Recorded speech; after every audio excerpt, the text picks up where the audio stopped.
My language presentation is on Spanish, which is one of the most commonly spoken languages in a lot of places in the world. Spanish is the official language in 20 different countries. They are listed here. Some of the ones you probably know include Mexico, Honduras, El Salvador. That's where we know people speak Spanish. However, Spanish is spoken all over the world. As you can see by the map, we have South America, a little bit in Africa, over here in Europe and the Iberian Peninsula, and we will definitely get to that later.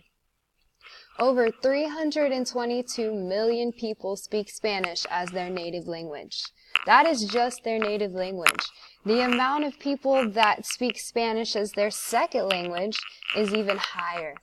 It's interesting to me that Spanish is the second most common primary language, not to English. It is second to Chinese, making English the third most common. A little history of Spanish. Is a Romance language. As you've heard, French is a Romance language, also Italian, so they are very similar. That evolved from the Vulgar, or that is the commonplace Latin. Originated in the Iberian Peninsula, which is shown right here. It is present-day Spain and Portugal. Spain, Spanish, makes sense. The Spanish from Castile's region, mixed with the Arabic dialect spoken by the Moors, came together to form what we know as standardized Spanish in about the 1200s. These Moors were Arabians who actually conquered part of Spain, and that's where it came from. You see right here on the map, Andorra is another dialect of Spanish. It popped up around the same time, and it's just a dialect, so it is very, very similar to Spanish with just a few minor differences, and is actually still spoken in parts of southern Spain. In the United States, even though our official language is English, 13% of our population, which might not sound like a lot, but that is 41 million people, speak Spanish as their native language. That means they're L1. We have nearly 12 million bilingual Spanish speakers. That's not including the ones who have it as their L1. These are the Spanish speakers who mastered another language first, usually English. It is, interestingly, the most studied language in the United States. Half of the college students in the United States choose to study Spanish as their second language, and 70% of school-age children, whenever you get to decide to pick a foreign language to study, they choose Spanish. I think French was the second. And the United States is actually the second largest Spanish-speaking country in the world, second only to Mexico, which is our neighboring country. So it makes sense that we get a lot of immigrants coming over from Mexico, bringing that Spanish language with them. Their language structure is very similar. We are both based with Latin letters. So you see, looking at the Spanish alphabet over here, most of the letters look familiar. They consist of all 26 letters that we have in our normal alphabet, but they also include the ñ, which is the N with the tilde above it. These three sounds, we have the ch, l, and r. These are very common in Spanish, but we do not have those sounds in English. And you see these by the ch, which we pronounce ch. The ll, like yellow, we would say it with the L's instead of A. And then the two R's we don't have very often. Also, Spanish uses acute accents added to vowels, as you see right here, the a, e, I, o, u. And you can hear different sounds based on whether it has the accent or not. Morphology. Spanish, interestingly, is highly inflective versus English, which is not. Inflections, or the word endings, can completely change the meanings of words. In Spanish, they can be placed on nouns, adjectives, articles, verbs, and pronouns.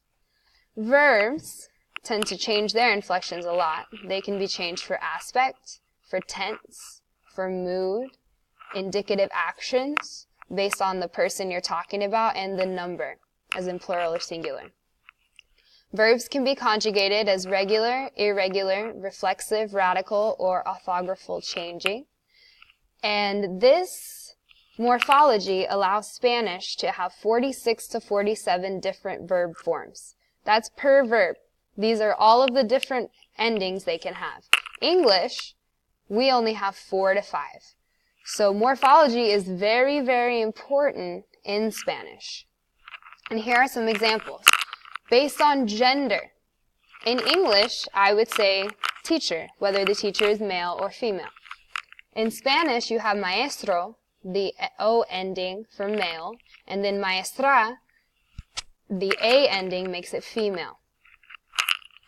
For pronouns, as in speak, I can say I speak English, versus we speak. In English, we just change the pronoun I versus we. In Spanish, they combine that and they change the ending of the word. So hablo means I speak. That O ending makes it the present I. And then hablamos is we speak. This AMOS changes it, referring to a group of people. Affecting meaning. Puerto means port. Puerta means harbor or door. So even that one word ending can affect the meaning entirely. Formal versus informal is very relevant when you're talking about you. You can say you live, which is a formal tense for people of authority. If I'm talking to the president, I'm not going to say you live. Informally, I would be very formal, and in this case it'd be vives versus vive. Vive is you live, but I'd be referring to my friend. That's more of an informal tense. For feelings, I have perro, which is dog, and there's an example of the two R's. Perro is just dog. But if I call my puppy a perrito, I am giving it feeling and meaning, and it's my dear dog, my favorite dog. This is also seen in differentiations versus, this one is gordo, so it's fat, versus gordito, which is a little fat. So that ITO describes that word, making it smaller. So just that word ending changes it entirely. Ser is a verb in Spanish that gets confused with estar. But they have two different times you would use them. Ser is for a permanent to be, versus estar is transitory. Like your location changes, your feelings change, versus a permanent tense. In English, we just use to be, which is or are. That's how we conjugate it. Similarities, we do change for tense. Escucho is the present I listen, versus escuché is I listened in the past. Syntax, Spanish sentences are syntactically subject, verb, object like English is. Their emphasized words are generally placed at the end of sentences. Adjectives come after the noun. This is the biggest one.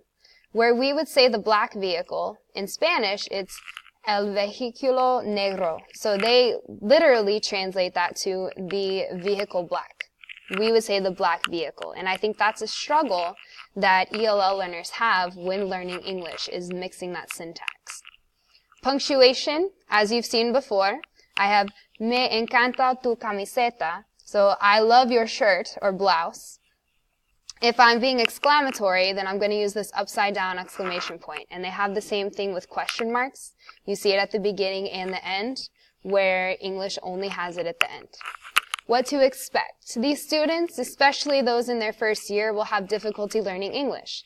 With a knowledge of the language background, we can assist them by anticipating their needs. They will probably forget to pronounce the ending S in third person singular. They might overuse the preposition to, mispronounce U. The phoneme J might be pronounced as Y. And when we know what to expect, what they're going to do, we are able to attack it head on, and we can combat these common mistakes. So make sure you're practicing modeling the correct pronunciation of words, showing cognates, and here's a list of animal cognates. These are words that are the same in Spanish and English, or very, very close. It's also important to teach false cognates, because for an example, we have globe and global. Globe means a globe to us, like this. Globo means balloon in Spanish. So you have to make sure to teach those false cognates also, and target phonemes that we know they're going to struggle with. So be careful when you're teaching these ELLs, and just have fun with them. They want to learn English just as much as we want to teach them English.